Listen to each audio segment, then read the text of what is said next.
हरि राम।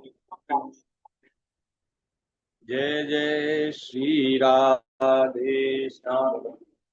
हरि ओम तत्सत। श्रीमते रामचंद्राय नमः।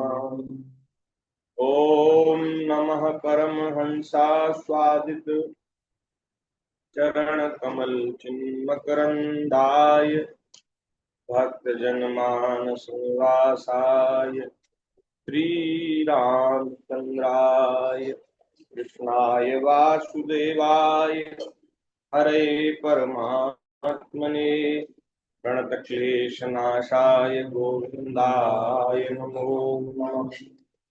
सीतानाथ समारंभां श्रीरामानन्दादिमध्यमाम् अस्मदाचार्यपर्यन्तां वन्दे गुरुपरम्पराम्। बंदौ गुरुपदकंज कृपा सिंधु नररूप हरि महामोहतम पुंजजासुवचन रविकर्म कर। प्रहलाद नारद पराशर कुंडरीक व्यासाम्बरीश सुत पौन भीष्मदाल्व्यान् रुक्मांगदार्जुन वशिष्ठ विभीषणादि पुण्यान् परम भागवतान् नमामि। चार जुगन में भक्त जे तिनके पद की धूरी सर्वसु सिरधरि राखिनो मेरी जीवन। भक्त भक्ति भगवंत गुरु चतुर नाम बपुरे इनके पद वंदन किए नाश। श्री राम जय जय राम। श्री राम जय राम जय जय राम। श्री राम जय जय राम। श्री राम जय जय राम। श्री राम जय जय राम। श्री राम जय जय राम। राम जय जय राम। श्री राम जय जय राम। सीताराम जय सीताराम। सीताराम जय सीताराम। सीताराम जय सीताराम। सीताराम जय सीताराम। राधे श्याम जय राधे श्याम। श्याम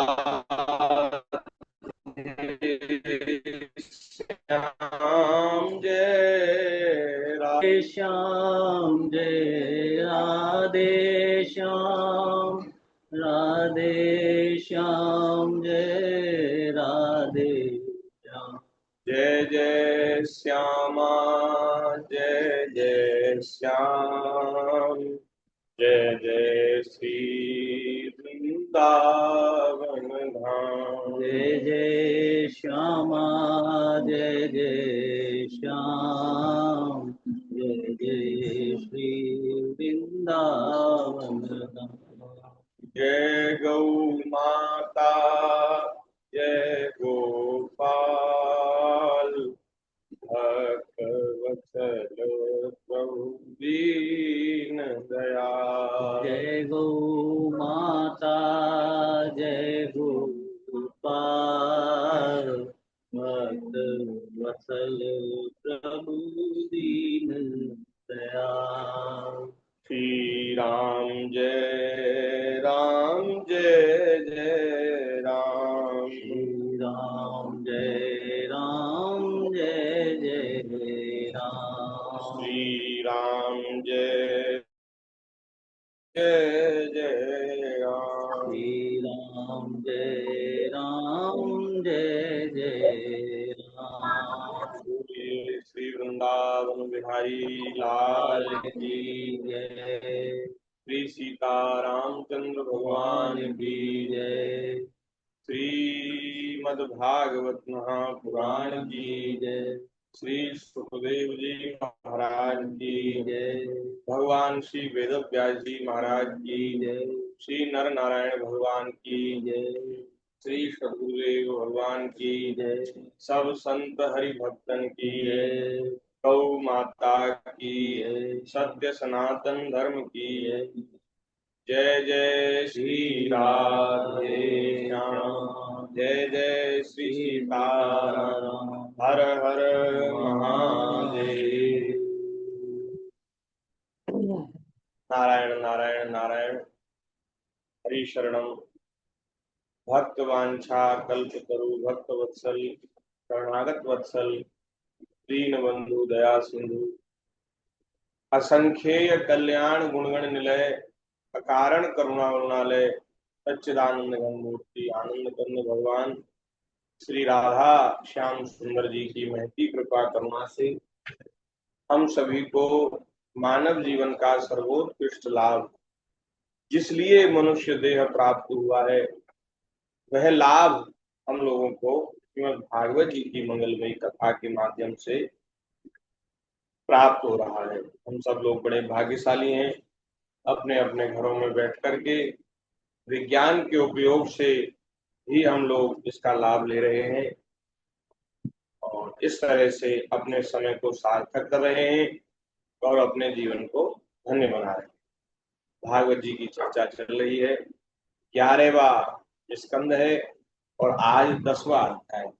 इसका विषय है लौकिक और पारलौकिक भोगों की असारता का निरूपण।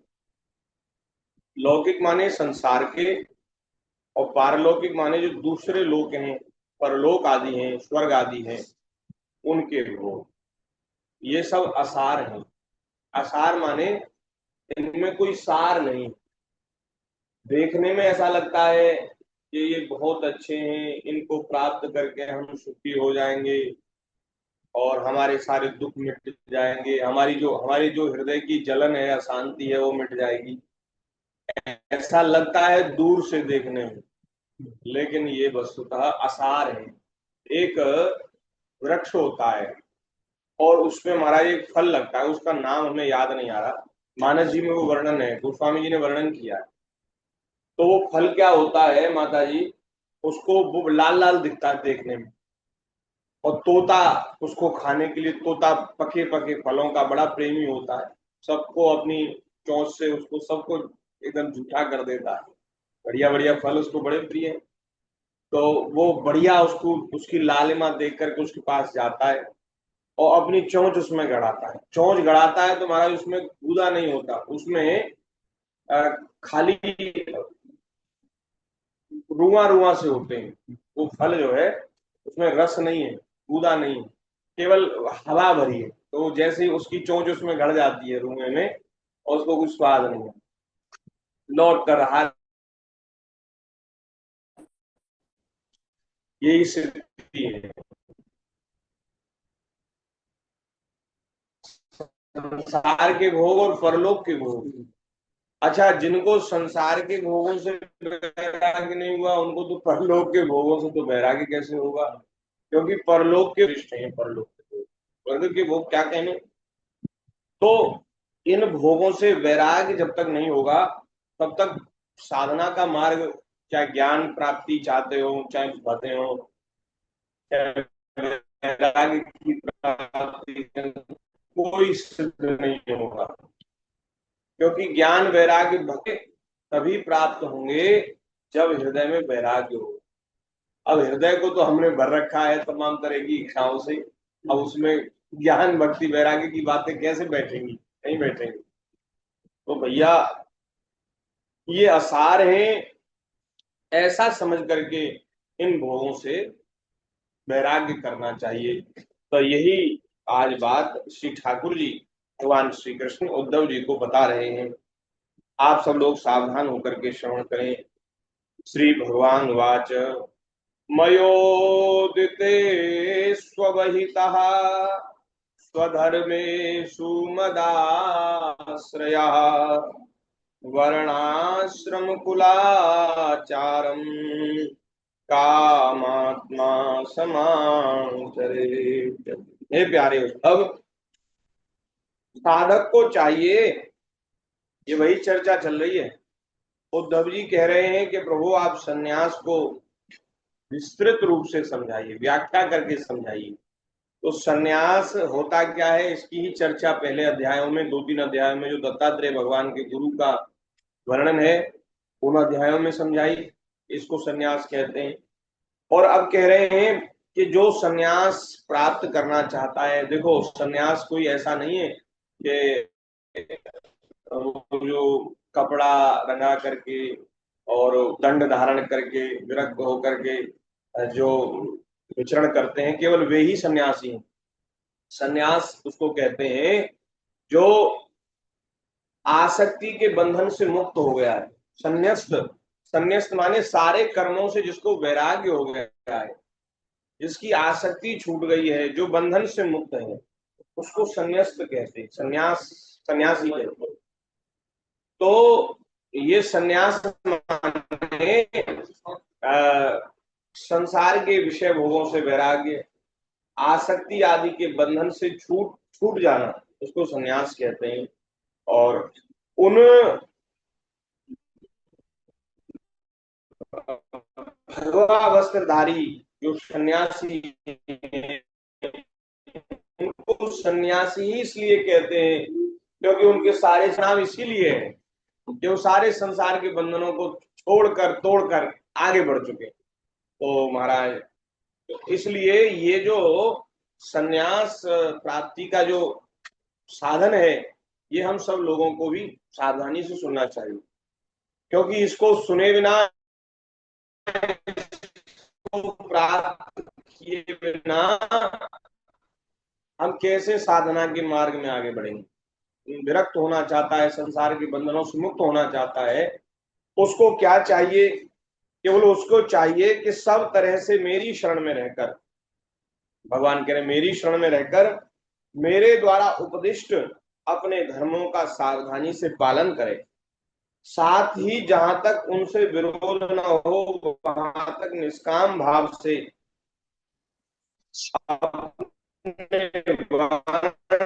आश्रम और कुल के अनुसार सदाचार का भी अनुष्ठान करे, धर्म उनका पालन करे। और भागवत धर्म में जो विरोधी नहीं है, वो लौकिक धर्म भी पालनीय है, पालन करने योग्य है। बड़ी सुंदर बात कह रहे हैं भगवान। जो निष्काम होना चाहता है उसको अपने स्वधर्म का पालन जरूर करना चाहिए। स्वधर्म, स्वधर्म किसको कहते हैं? स्वधर्म कहते हैं जैसे कोई गृहस्थ है तो उसका गृहस्थ धर्म उसका स्वधर्म है। जैसे कोई ब्राह्मण है, वैश्य है, क्षत्रिय है, शूद्र है, उसका वह वर्ण आदि का धर्म भी उसका स्वधर्म है। कोई पुत्र है तो माता पिता की सेवा उसका स्वधर्म है। कोई स्त्री है तो अपने पति की सेवा, सास ससुर की सेवा उसका स्वधर्म है। तो ये स्वधर्म जो है, यदि भागवत धर्म में, भागवत धर्मों के आचरण में बाधा नहीं बन रहे हैं, अगर भागवत धर्म के आचरण में बाधा बन रहे हैं तो फिर स्वधर्म का त्याग करने की भी आज्ञा है। गोपियों ने छोड़ दिए ना अपने सास ससुर, बेटा बालक, अपना काम धंधा सब छोड़ दिया। भगवान की प्राप्ति में यदि संसार बाधक बने, संसार के धर्म बाधक बने, तो वे त्याग करने योग्य हैं। लेकिन जहां तक भागवत धर्म में भी बाधा नहीं बन रहे हैं तो वह स्वधर्म पालनीय है।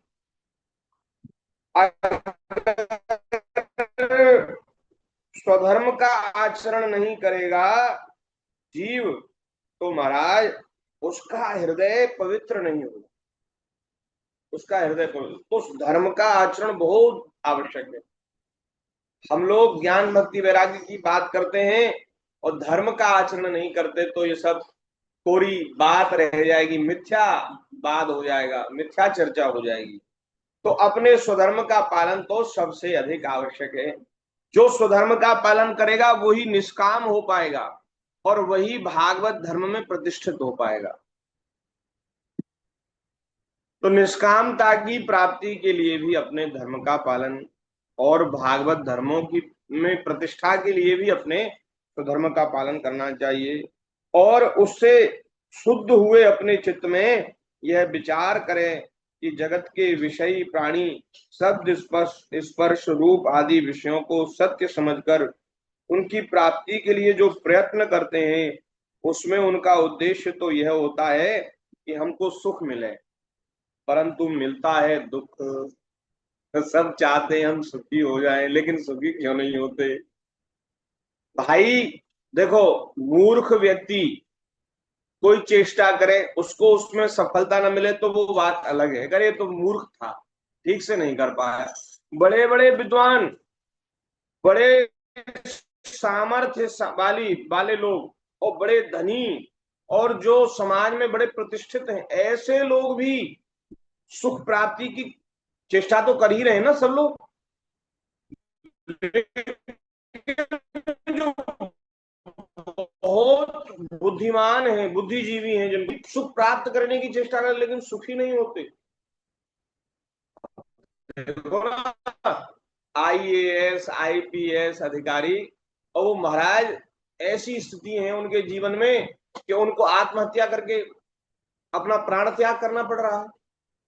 तो आप तो बड़े भाई बुद्धिजीवी थे, आप तो बहुत पढ़े लिखे थे, बहुत योग्य थे, आपने चेष्टा की सुखी होने की, आप क्यों नहीं सुखी हो पाए? तो ये बड़ा भारी प्रश्न है।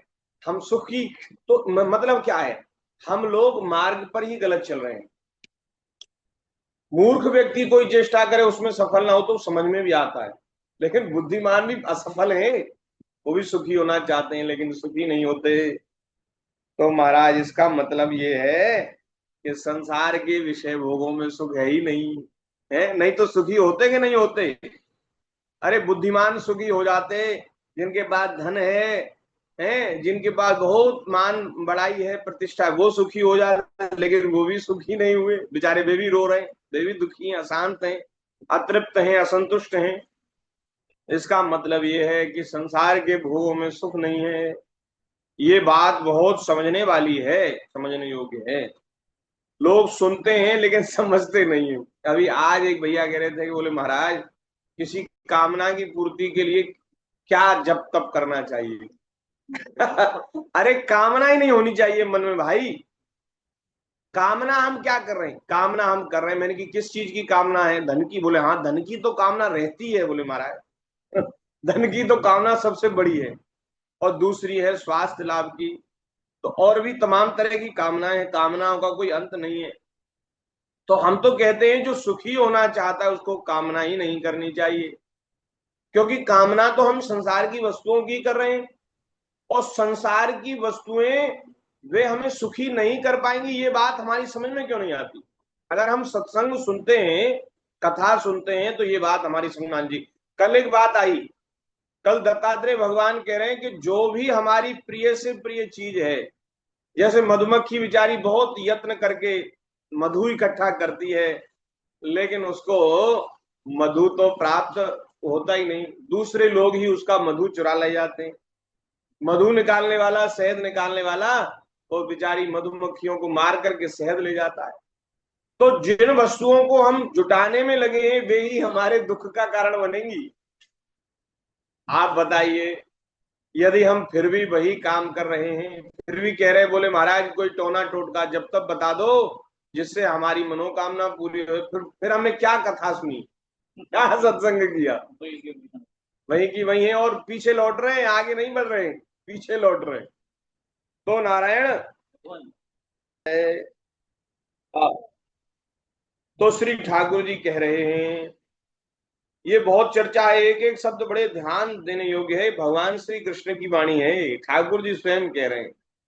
भगवान कह रहे हैं कि इसके संबंध में ऐसा विचार करना चाहिए कि स्वप्न अवस्था में और मनोरथ करते समय जागृत अवस्था में भी मनुष्य मन ही मन अनेकों प्रकार के विषयों का अनुभव करता है, परंतु उसकी वह सारी कल्पना वस्तु शून्य होने के कारण व्यर्थ है। वस्तु तो वहां है नहीं, हम कल्पना ही में करने लगे हैं।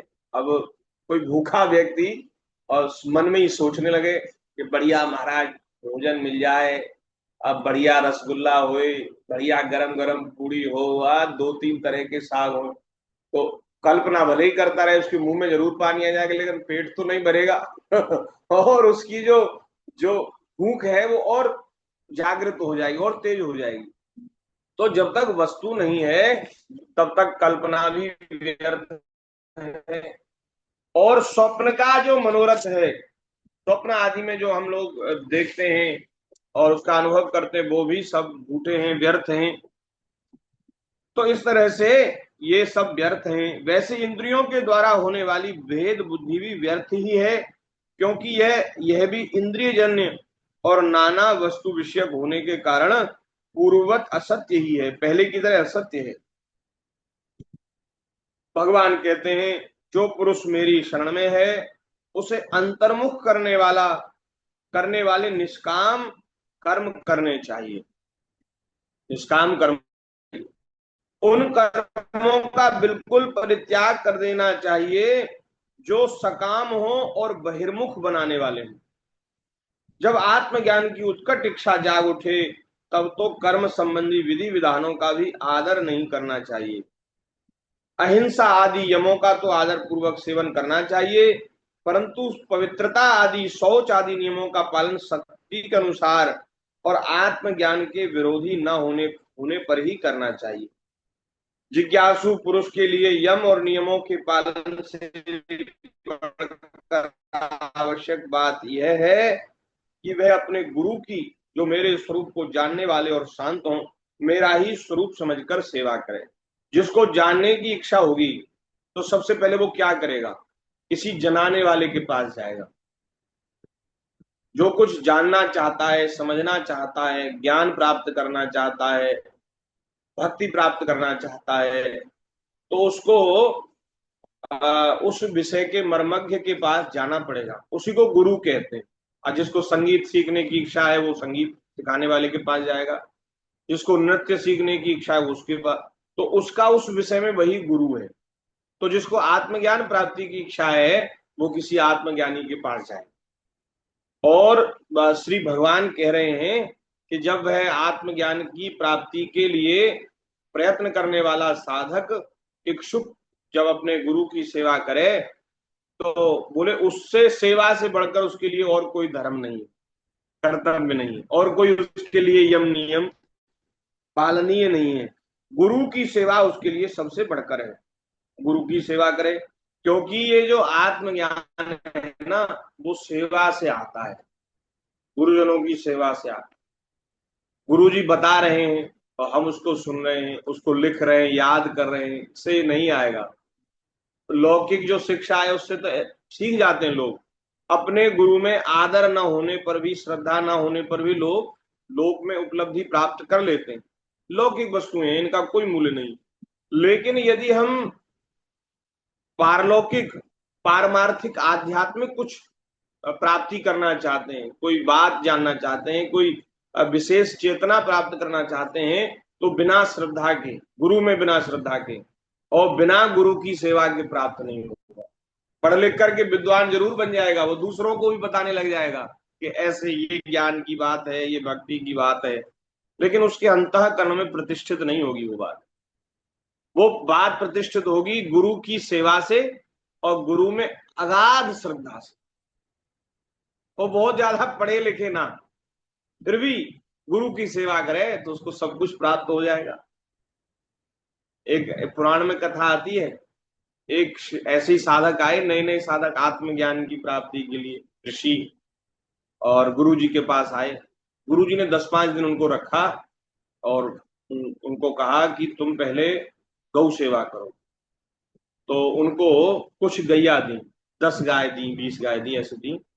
तो बोले जब ये 1000 हो जाए ना तब मेरे पास आ, इनको जंगल में चराओ, इनकी सेवा करो, तब हम तुमको ज्ञान का उपदेश देंगे। तो गुरु जी की उन्होंने ये नहीं कहा कि बोले गुरु जी लो, आपने बढ़िया काम बताया, हम तो आए थे ज्ञान की प्राप्ति के लिए, आपने तो ये काम में लगा दिया, सेवा में लगा दिया।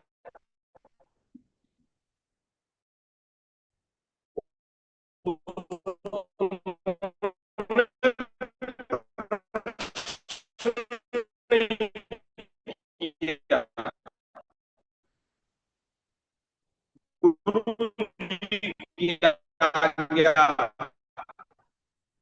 सर्वोपरि है, और गुरु जी की आज्ञा मान करके वो सेवा में लगे।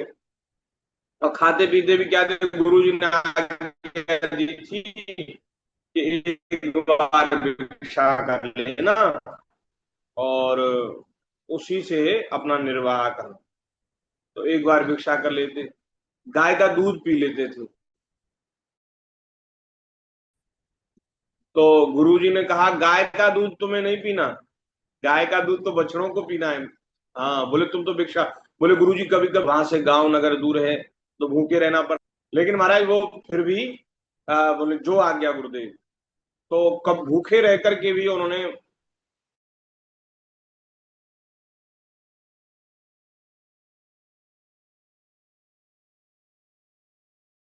के बाद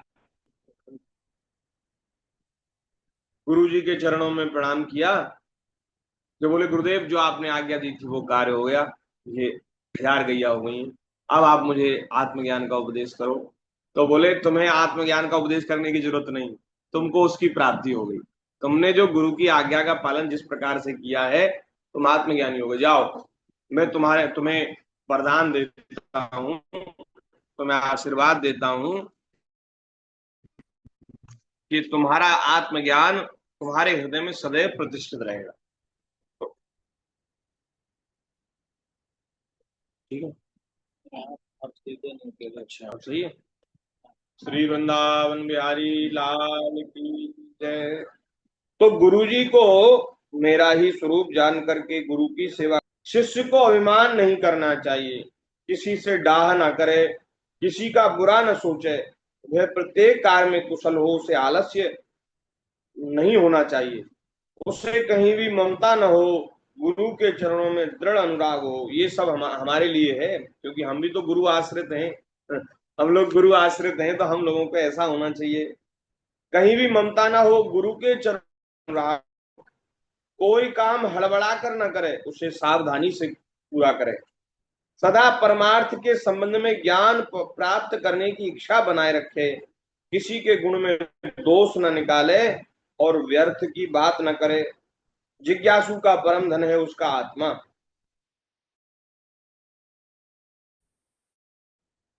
इसलिए वह स्त्री पुत्र घर खेत स्वजन और धन आदि संपूर्ण पदार्थों में एक आत्मा को ही देखे, सब में वह आत्मा ही है और किसी में कुछ विशेषता। उद्धव, जैसे जलने वाली लकड़ी से उसे जलाने और प्रकाशित करने वाली आग सर्वथा अलग है, ऐसी विचार करने पर जान पड़ता है कि शरीर से आत्मा बिल्कुल अलग है। आत्मा शरीर का साक्षी है और स्वयं प्रकार है, स्वयं प्रकाश है। शरीर अनित्य है, आत्मा नित्य है, चेतन है। इसलिए देह में और आत्मा में महान विलक्षणता है, शरीर में और आत्मा में तो बिल्कुल बहुत अलग है, अब बिल्कुल विपरीत हैं। तो आत्मा को अपना स्वरूप समझे, देह को न समझे। जब आग लकड़ी से प्रज्वलित होती है तब लकड़ी के उत्पत्ति विनाश और अनेकता आदि सभी गुण वह स्वयं ग्रहण कर लेती है, लकड़ी के साथ उत्पन्न होती है। लकड़ी जब जलकर नष्ट हो जाती तो आग भी बुझ जाती है। तो ऐसे ही आत्मा है महाराज, शरीर को जब प्राप्त करती है तो शरीर के जो अनित्यता, जड़ता, स्थूलता, अनेकता आदि गुणों से सर्वथा रहित होने पर भी ये उनसे युक्त जान पड़ता है। हमें यहाँ को भूख प्यास लगती तो ऐसा लगता है हमें ही भूख प्यास लग रही है, शरीर को भूख प्यास लगती है, आत्मा को नहीं लगती, लेकिन हमें ऐसा लगता है कि हमें ही भूख प्यास लगी। हमें कोई रोग हो जाता है, कष्ट होता है तो ऐसा लगता है हमें ही हुआ है, शरीर को जो हुआ ऐसे। लेकिन ये उससे भिन्न है, अलग है। कितना बढ़िया उदाहरण दिया। आप लकड़ी में अग्नि जलाओ तो कोई लकड़ी बड़ी है, कोई छोटी है, कोई लंबी है, कोई चौड़ी है, तो अग्नि उसी का रूप धारण कर लेती, उसी के साथ जलती है, उसी के साथ बुझ जाती। ऐसा लगता है कि अग्नि ही लकड़ी का स्वरूप, लेकिन लकड़ी तो अग्नि से अलग है। इसी प्रकार आत्मा भी देह से अलग है, ऐसा समझना चाहिए। अपने को आत्मा समझ करके इस शरीर के जो विकार हैं उनसे विरक्त रहना चाहिए। प्यारे उद्धव, इस जन्म मृत्यु रूप संसार का कोई दूसरा कारण नहीं है। जन्म मृत्यु रूप संसार में हम क्यों पड़े हैं? भगवान कह रहे हैं केवल अज्ञान के कारण ही पड़े हैं। हम अज्ञानी हैं, इसलिए इसलिए अपने वास्तविक स्वरूप को, आत्मा को जानने की इच्छा करनी चाहिए।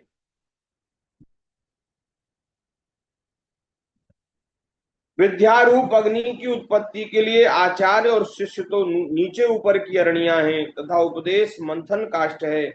इनसे जो ज्ञान अग्नि प्रज्वलित होती है वह विलक्षण सुख देने वाली है।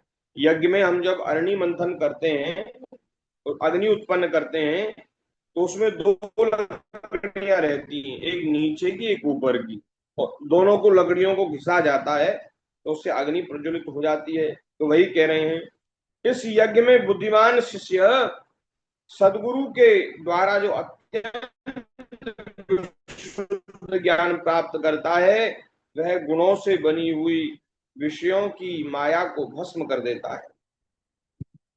हे प्यारे उद्धव, यदि तुम कदाचित कर्मों के कर्ता और सुख दुखों के भोक्ता जीवों को अनेक तथा जगत काल वेद और आत्माओं को नित्य मानते हो, साथ ही समस्त पदार्थों की स्थिति प्रभा से नित्य और यथार्थ स्वीकार करते हो तथा यह समझते हो कि घटपट आदि बाह्य आकृतियों के भेद से उनके अनुसार ज्ञान ही उत्पन्न होता है और बदलता रहता है, तो ऐसे मत के मानने से बड़ा अनर्थ हो जाएगा।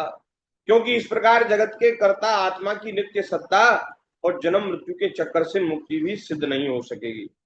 ये आत्मा जो है वो कर्ता नहीं है, ये शरीर करता है, और शरीर को ही बंधन होता है, शरीर ही बंधन में पड़ता है। आत्मा तो भगवान का अंश होने के कारण नित्य मुक्त ही है।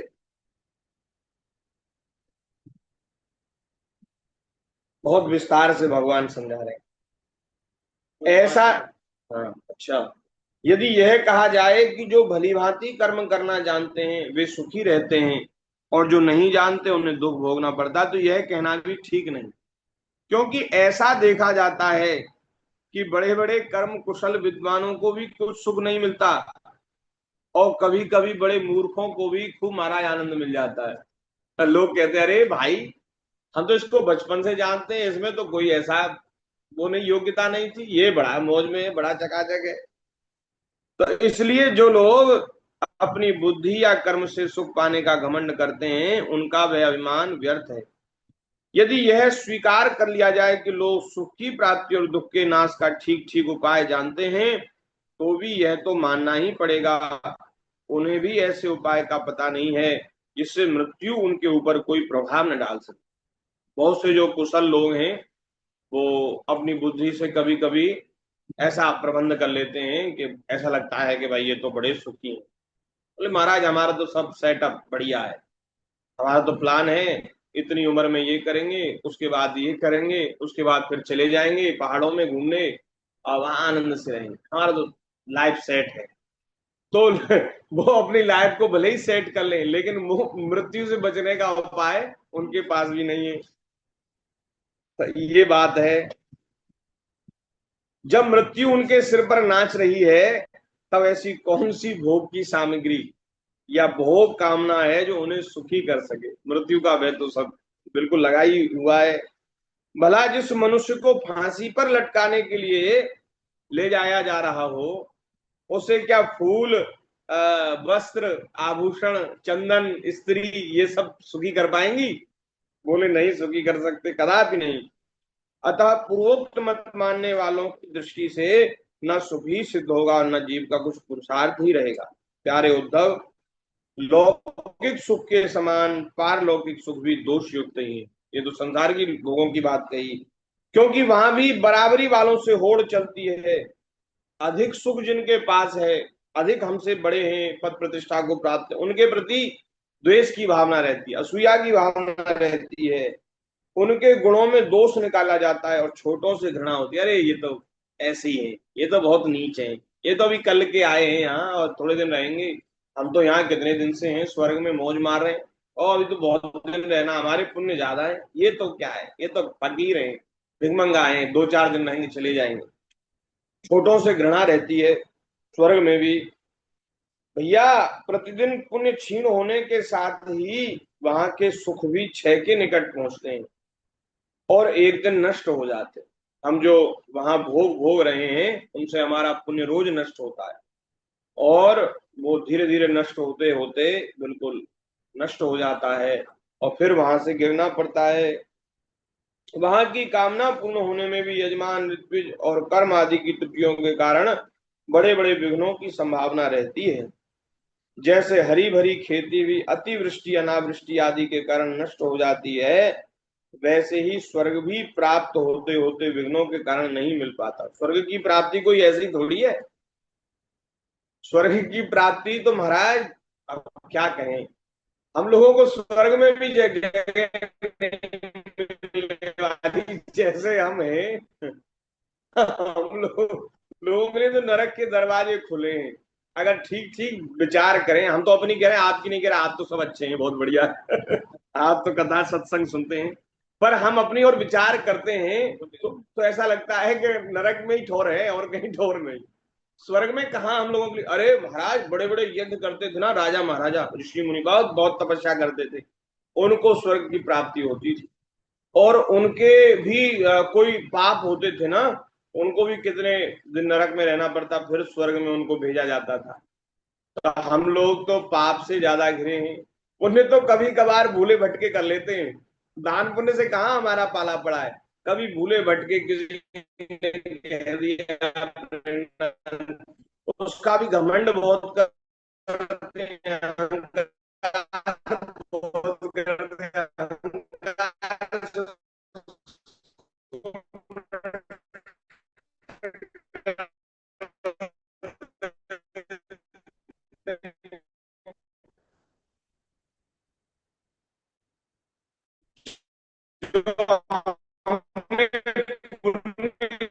किया, उसका अहंकार कर लिया तो नष्ट हो गया। तो ये स्थिति, और पाप